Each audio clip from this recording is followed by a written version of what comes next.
18वां अध्याय जो इस पूरे गीता का सर्वथा निचोड़ है।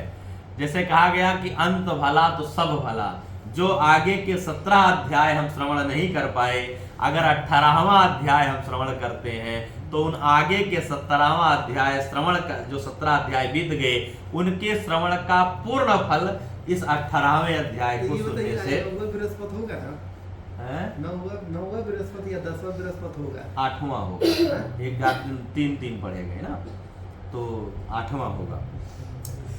इसमें अर्जुन जी कहते हैं कि संन्यासस्य महाबाहो तत्त्वमिच्छाम वेदुतिम त्यागस्याचाहसि केसा पृथक के निसूदनाः।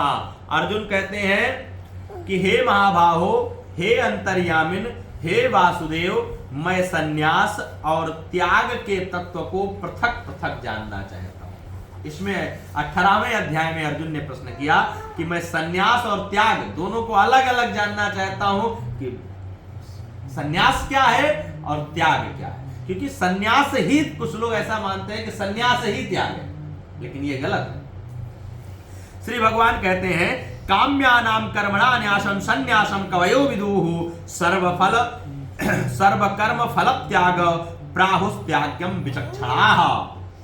श्री भगवान कहते हैं कितने ही पंडित जन तो काम्य कर्मों के त्याग को ही संन्यास समझ लेते हैं। पंडित जन जो हैं वो जान लेते हैं कि कर्मों का त्याग ही संन्यास है, तथा दूसरे विचार कुशल पुरुष सब कर्मों के फल के त्याग को ही त्याग कह देते हैं। जो हम कर्म करने से जो हमें फल मिलता है उसके त्याग को ही त्याग कह देते हैं। कई एक विद्वान ऐसा कहते हैं कि कर्म मात्र दोष युक्त है, जो कुछ करेगा उससे कुछ ना कुछ गलती होगी जरूर, वो दोष युक्त है, कुछ ना कुछ वो गलती करेगा, इसलिए इसे त्यागने के योग्य है। और दूसरे विद्वान जन ये कहते हैं कि यज्ञ, दान और तप रूप कर्म त्यागने योग्य नहीं हो सकते हैं, इसको तो हमें करना ही पड़ेगा।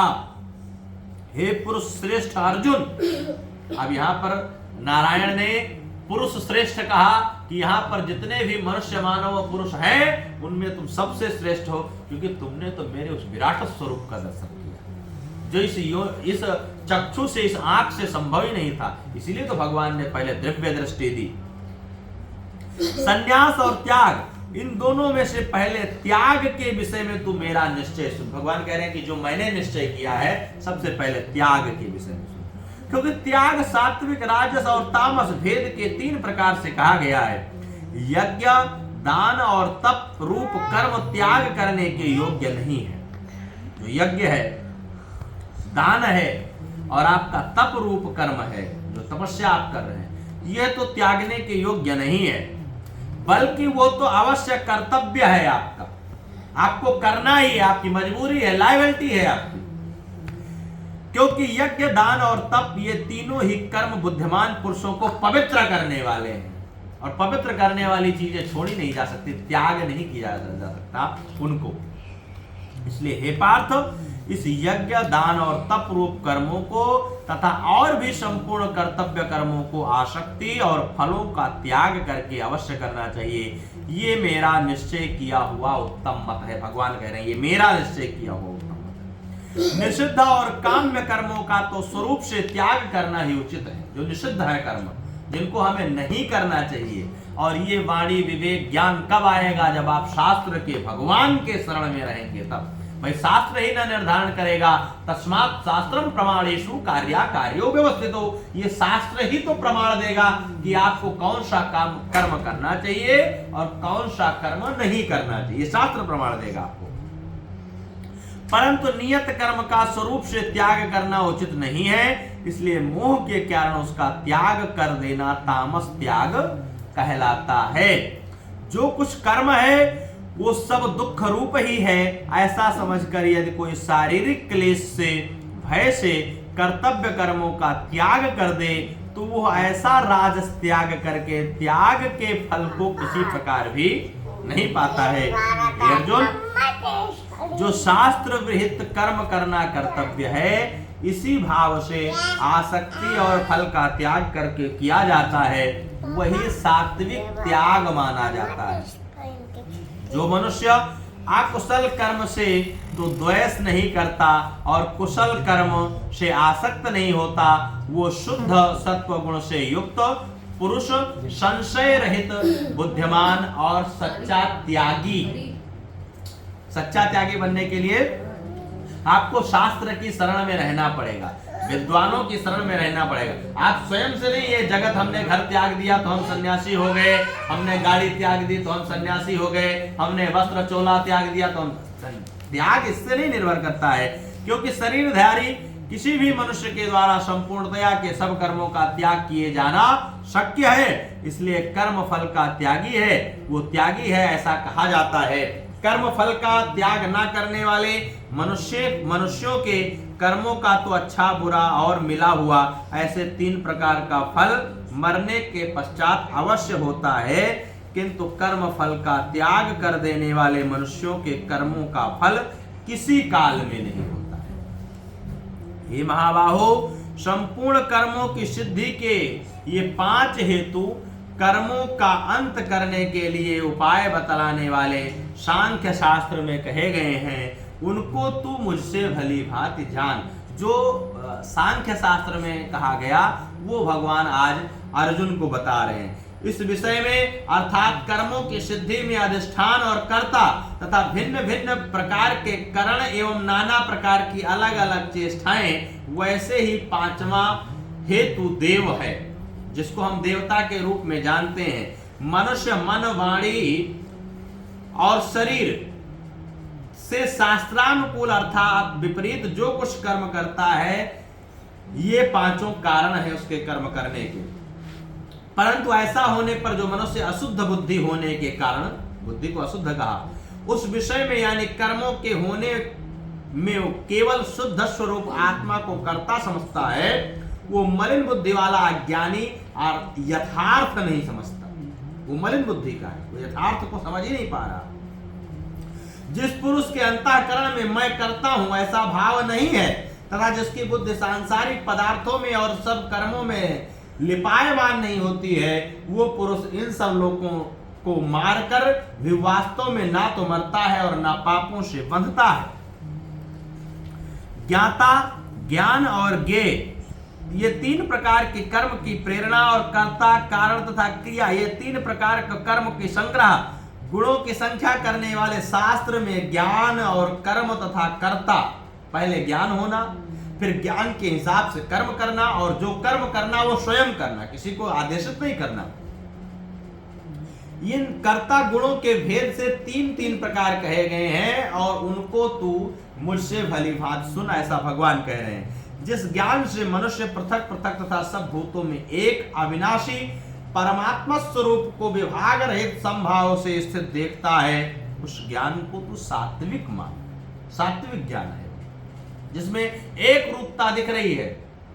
ये पूरा संसार परमात्मा का बसाया हुआ है। अगर हमको गुलाब का फूल दिखे तो हमें उस परमात्मा का साक्षात तुरंत स्मरण हो जाए कि ये गुलाब को फूल को बनाने में नारायण ने कितनी मेहनत की। अगर हमको मोर के पंख पर अच्छी डिजाइन बनी दिखे, अच्छा कलर दिखे, तो हमें तुरंत उस परमात्मा का बोध हो जाए कि हमें परमात्मा ने कितनी अच्छी डिजाइन की है इस पर। मोर का पंख मोर ने नहीं बनाया है स्वयं, लेकिन परमात्मा ने कितनी अच्छी डिजाइन की, कितनी अच्छी पेंटिंग की कि हजारों वर्ष तक वो पंख अगर आप रखे रहो तो चलता रहेगा। आप साधारण कलर कराते हैं घर पर, कुछ दिन बाद, साल 2 साल 3 साल बाद वो कलर फेड हो जाता है और उस पर हमें दूसरा कलर चढ़वाना पड़ता है। और परमात्मा जो एक बार कलर मनुष्यों के ऊपर फिट करके दे दिया, उस कलर का कभी वो दिन प्रतिदिन निखार ही उस कलर में आता है, वो डाउन नहीं पड़ता है। जब अवस्था डाउन होती है तभी कलर डाउन होता है। तो ऐसे उस परमात्मा को अगर आप बार बार स्मरण करते हैं तो यानी वो सात्विक ज्ञान है आपका। किसी के अंदर बहुत अच्छी सुंदरता दिखे, किसी का बहुत अच्छा शरीर दिखे, तो आपको उस परमात्मा का बोध हो जाए, परमात्मा ने कितना गठीला, कितना सुंदर शरीर इसका बनाकर भेजा है भाई इस जगत में।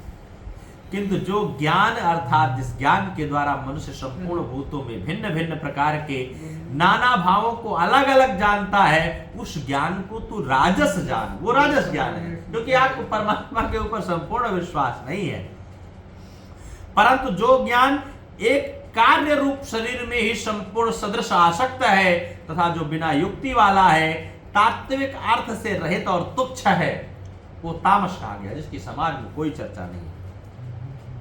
जो कर्म शास्त्र विधि से नियत किया हुआ है और कर्तापन के अभिमान से रहित हो तथा फल न चाहने वाले पुरुषों के द्वारा बिना राग द्वेष के किया गया हो, वो सात्विक कहा जाता है। परंतु जो कर्म बहुत परिश्रम से युक्त होता है तथा भोगों को चाहने वाले पुरुष के द्वारा अहंकार युक्त पुरुष द्वारा किया जाता है, वो कर्म राजस कहा जाता है। जो कर्म परिणाम, हानि, हिंसा को, सामर्थ्य को न विचार करके केवल अज्ञान से आरंभ किया जाता है।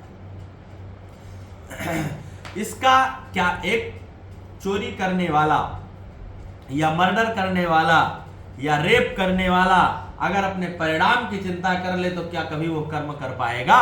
कभी नहीं कर पाएगा, क्योंकि उसको अज्ञान है। उसको पता है कि हम ये जो कर रहे हैं कोई जान नहीं पाएगा, हम बच जाएंगे। किसी प्रकार की उसकी बुद्धि जो अपने आप को आसक्त कर लेता है और वो कर्म कर जाता है, और यही कर्म उसका तामस है।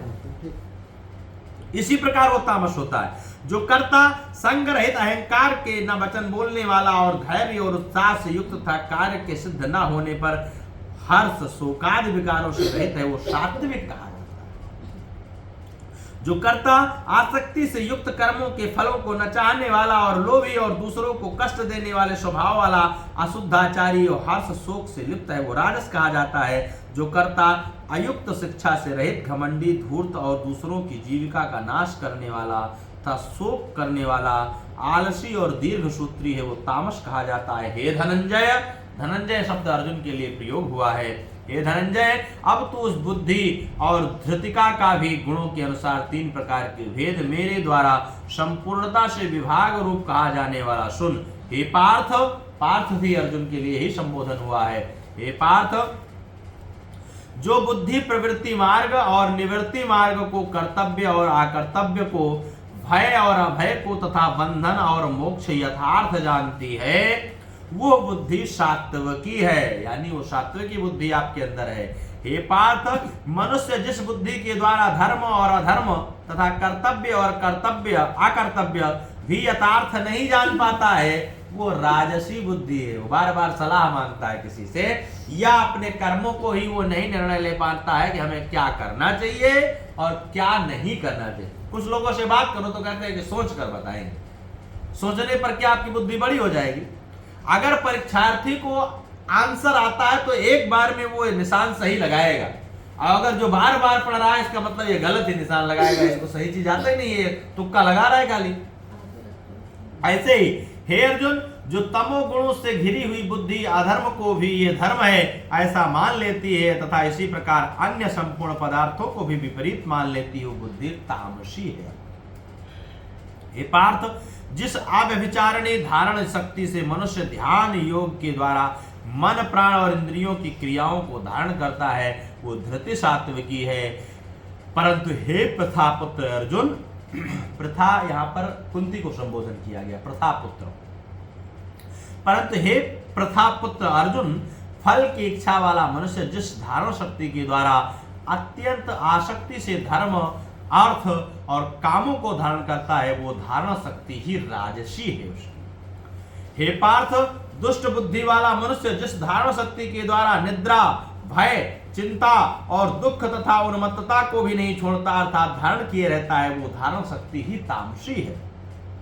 हे भरत श्रेष्ठ, अब 3 प्रकार के सुख को भी तुम मुझसे सुन ले। अर्जुन को संबोधन करके नारायण कह रहे हैं, भगवान श्री कृष्ण कह रहे हैं, जिस सुख में साधक मनुष्य भजन, ध्यान और सेवाद से अभ्यास करने में रमण रहता है तथा जिससे दुखों के अंत को प्राप्त करता है, ऐसा जो सुख है वही सात्विक सुख है उसके पास।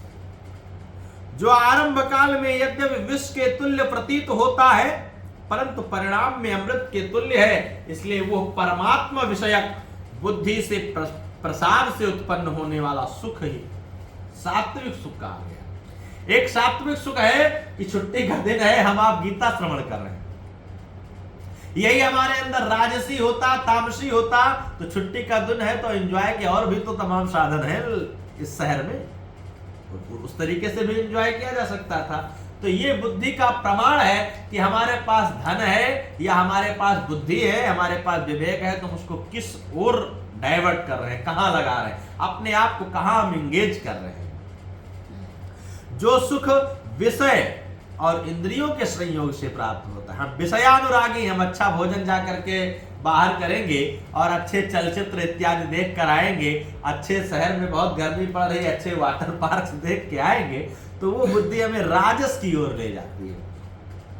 वो पहले भोग काल में अमृत के तुल्य प्रतीत होती है। जब लगेगा आप कोई भोग करने जाएंगे तो लगेगा यही जीवन है, अरे हम तो बहुत दूर रह गए थे इस चीज से, यही हम जीवन है। अमृत के तुल्य प्रतीत होने पर परिणाम में वो विष तुल्य हो जाएगा। जब घंटे 2 घंटे वहां एंजॉय कर लेंगे तो लगेगा यार समय बेकार हो गया, आज घंटे 2 घंटे हमारा है। पहले तो लगेगा कि बहुत अच्छा चलेंगे, और बाद में जब आपका 2-4 घंटा वहां खराब हो जाता है, अच्छा इससे अच्छा तो घर ही पे रहे होते तो ज्यादा आनंद आता है, परिवार के मध्य रहे होते। इसलिए वो सुख राजस कहा गया। जो सुख भोग काल तथा परिणाम में भी आत्मा को मोहित करने वाला होता है, वो निद्रा, आलस्य और प्रमाद से उत्पन्न सुख जो होता है कि बहुत सो लिए तो अच्छा सुख प्राप्त कर लिया, बहुत आलस हो गया तो आज नहीं गए अपने काम पर तो अच्छा सुख प्राप्त हो गया, तो यानी वो प्रमाद की ओर ले जा रहा है। वो सुख आपके किसी काम का नहीं है, वो तामस सुख है। पृथ्वी में या आकाश में अथवा देवताओं में तथा इनके सिवा और कहीं ऐसा कोई भी सत्व नहीं है जो प्रकृति से उत्पन्न इन तीनों गुणों से रहित हो। हे परम तप, अर्जुन को संबोधन कर रहे हैं माधव, हे परम तप, ब्राह्मण, क्षत्रिय और वैश्यों के तथा शूद्रों के कर्म स्वभाव से उत्पन्न गुणों द्वारा विभक्त किए गए हैं। ये अपने अपने गुण के अनुसार अपनी अपनी जाति का निर्णय लेना व्यक्ति का आवश्यक है। अंतःकरण का निग्रह करना, अंतःकरण में हमारे बार बार विषय भोग को आ रहा है और हम उसका निग्रह कर लेते हैं, हमें नहीं करना है। इंद्रियों का दमन करना, इंद्रियां हमारी कह रही है कि हमको क्या खाना चाहिए, लेकिन हमारे शरीर को जो स्वास्थ्य प्रदान कर रहा है, जो हमें ठीक से स्वस्थ रख रहा है, हम वही भोजन कर रहे हैं। धर्म पालन के लिए कष्ट सहना, भाई धर्म पालन के लिए हम आप बैठ करके कथा श्रवण कर रहे हैं, इसमें पैर भी दर्द हो रहा है और लग रहा है कि बहुत कष्ट हो रहा है शरीर को, लेकिन धर्म पालन के लिए हम शरीर को कष्ट पहुंचा रहे हैं ना कि हम बैठ करके श्रवण करेंगे। बाहर भीतर से शुद्ध रहना, शरीर के कपड़े और मन की शुद्धि दोनों का अनिवार्य है। जरूरी नहीं कि शरीर के कपड़े हम बाहर से तो अच्छा पहने हैं, बगुला भगत बने हुई है। वो तालाब में, सरोवर में बगुला एक पैर पर खड़ा है तो मछलियां सोच रही कि बहुत बड़ा भगत है, ईश्वर की साधना कर रहा है। मछलियां आती है उसको प्रणाम करने के लिए, जैसे ही चरणों में प्रणाम करने के लिए चलते तैसे वो एक चोंच मार करके मछली को पकड़ लेता है। ऐसे भी तो भक्ति हो सकती है। बाहर से भीतर से शुद्ध करना, दूसरे के अपराध को क्षमा कर देना। कोई भी अपराध हमसे किया, हमारे से छोटा है या बड़ा है, उसने अपराध किया, उसको क्षमा करना बहुत बड़ी बात है, किसी को क्षमा कर देना। मन, इंद्रिय और शरीर को सरल रखना, मन को भी सरल रखना जिससे आपको सामान्य व्यक्ति आपसे बात कर सके। कई लोगों का ऐसा नेचर होता है कि उनसे कोई अपनी मन की बातें ही नहीं बता पाता है। ऐसे भी पिताजी लोग होते हैं कि बच्चे लोग उनसे अपने मन की बातें ही बता पाते हैं। दूसरों के अपराध को क्षमा करना, मन, इंद्रिय, शरीर को सरल रखना, वेद, शास्त्र, ईश्वर और परलोक आदि में श्रद्धा रखना। वेद पर, शास्त्र पर, ईश्वर में, परलोक आदि में श्रद्धा रखना। वेद शास्त्रों का अध्ययन, अध्यापन या श्रवण करना, स्वयं अध्ययन करना या दूसरों को सुनाना या स्वयं श्रवण रखना। तत्व का अनुभव करना, ये सब के सब ही आपके अंदर अगर हैं तो आप ही स्वाभाविक कर्म आपके अंदर ब्राह्मणों वाले आ चुके हैं। यानी आप पैदा तो चाहे जहां हुए हैं, लेकिन आप ब्राह्मण के ही तुल्य हैं। सूरवीरता, तेज, धैर्य, चतुरता और युद्ध में न भागना, दान देना और स्वाभिमान को जिंदा रखना, ये सब के सब क्षत्रियों के स्वाभाविक कर्म और स्वाभिमानी क्षत्रिय है। खेती, गौपालन, क्रय और विक्रय में सत्य रूप से व्यवहार करना, ये सब वैश्यों के स्वाभाविक कर्म हैं। तथा सब वर्णों की सेवा करना, ये शूद्रों के स्वाभाविक कर्म हैं। स्वे स्वे कर्मण्यभिरतः संसिद्धि लभते नराः स्वकर्म निरता सिद्धि तथा विन्दति तत्क्षणुः, अपने अपने स्वाभाविक कर्मों में तत्परता से लगा हुआ मनुष्य भगवत प्राप्ति रूप परम सिद्धि को प्राप्त हो जाता है। अपने स्वाभाविक कर्म में लगा हुआ मनुष्य जिस प्रकार के कर्म करके परम सिद्धि को प्राप्त होता है, उस विधि को तू श्रवण कर, ऐसा अर्जुन से नारायण कह रहे हैं। जिस परमेश्वर से संपूर्ण प्राणियों की उत्पत्ति हुई और जिससे यह संपूर्ण जगत व्याप्त है, उस परमेश्वर की अपने स्वाभाविक कर्मों द्वारा पूजा करके मनुष्य परम सिद्धि को प्राप्त कर जाता है। मनुष्य को सिद्धि प्राप्ति करने के लिए बहुत कर्म नहीं करना पड़ता है। अच्छी तरह आचरण किए हुए दूसरे के धर्म से गुण रहित ही भी अपना धर्म श्रेष्ठ है, क्योंकि स्वभाव से नियत किए हुए स्वधर्म रूप कर्म को करता हुआ मनुष्य पाप को नहीं प्राप्त होता है कभी। अतएव हे कुंती पुत्र, दोष युक्त होने पर भी सहज कर्म को त्यागना नहीं चाहिए, क्योंकि धुएं से अग्नि की भांति सभी कर्म किसी न किसी दोष से युक्त ही हैं। सर्वत्र आसक्ति रहित, बुद्धि वाला, स्पृहा रहित और जीते हुए अंतःकरण वाला पुरुष सांख्य योग के द्वारा उस परम नैष्कर्म्य सिद्धि को प्राप्त कर लेता है।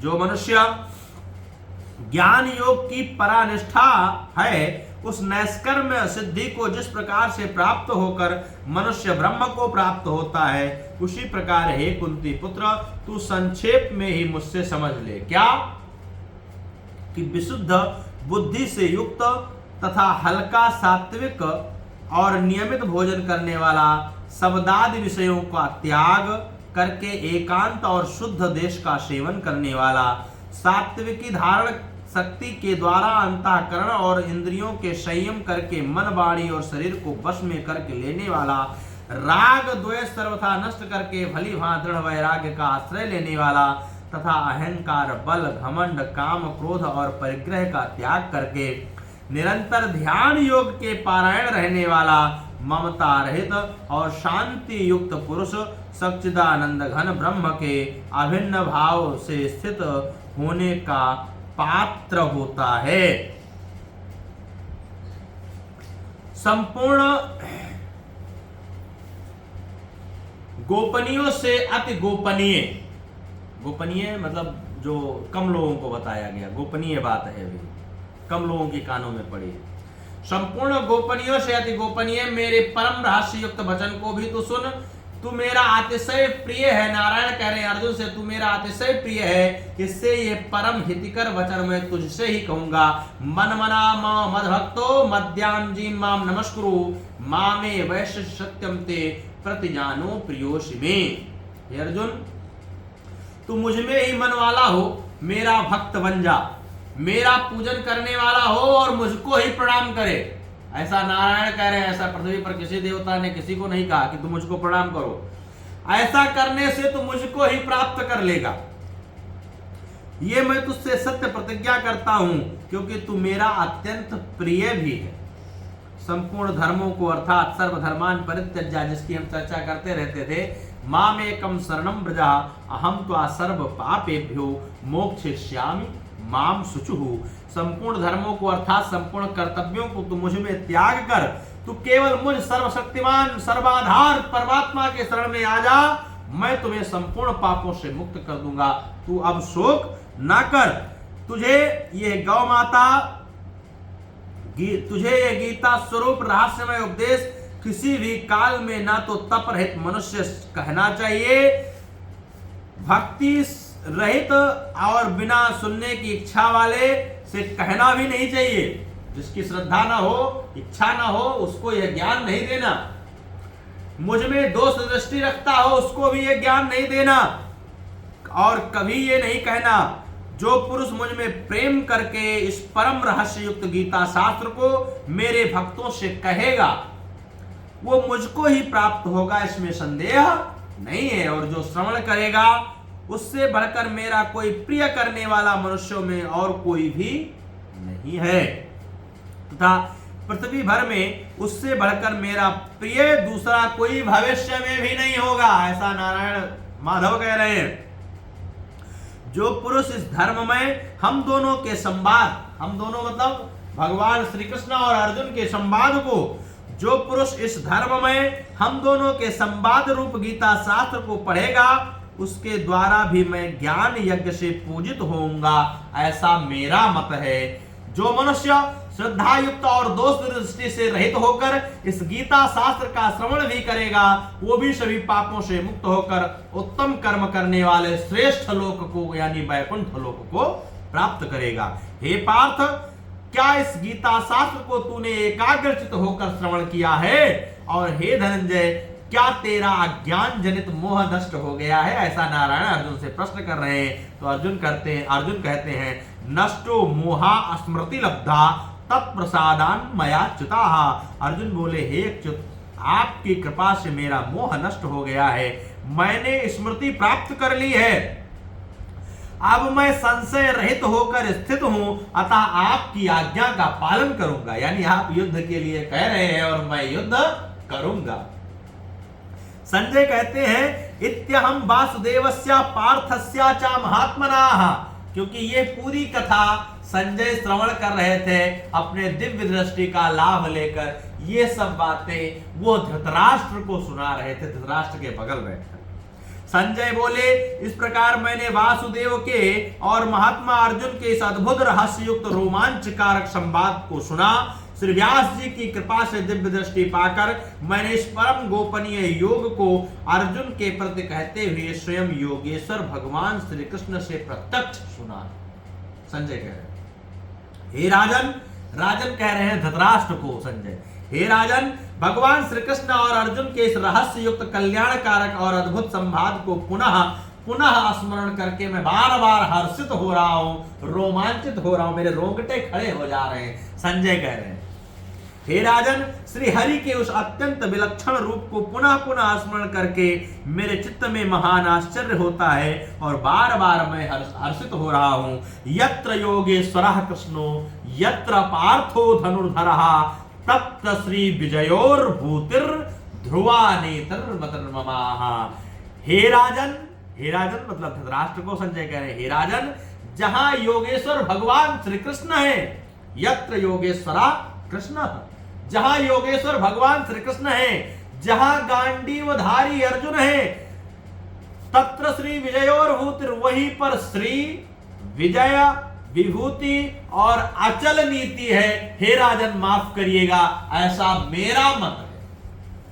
तुरंत संजय ने धृतराष्ट्र को कह दिया कि अब कौरव नहीं जीत सकते हैं, अब पांडवों को ही ये युद्ध जीतना है।